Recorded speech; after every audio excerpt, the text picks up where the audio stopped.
আসসালামু আলাইকুম। ডক্টর ইউনূস আরেকটা সফলতা পেয়েছে। সেটা হলো গত জুলাইয়ে আন্দোলনের সময় যারা প্রবাসী ভাই ছিলেন আরব আমিরাতে, ওনারা সেখানে যে আন্দোলন করছিলেন, সেখানে তো রাজতান্ত্রিক দেশ। সেখানে যেকোনো আন্দোলন করাই সম্পূর্ণ নিষিদ্ধ এবং এটার শাস্তি হলো খুব কঠোর। এটা যাবজ্জীবন হয় এবং বিভিন্ন মেয়াদে সাজা দেয়া হয়।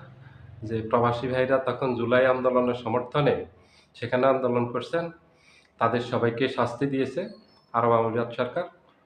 পরে যখন ডক্টর ইউনূস ক্ষমতা হাতে নিলেন, ক্ষমতা হাতে নিয়ে তাদের মুক্তির জন্য আরব আমিরাতের প্রেসিডেন্টের সাথে ফোনে কথা বললেন। তখন আরব আমিরাতের প্রেসিডেন্ট সাথে সাথে ১৮৮ জনকে মুক্তি দিয়েছিল।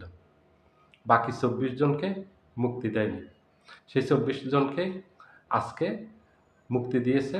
২-১ দিনের ভিতরে ওনারা দেশে চলে আসবেন।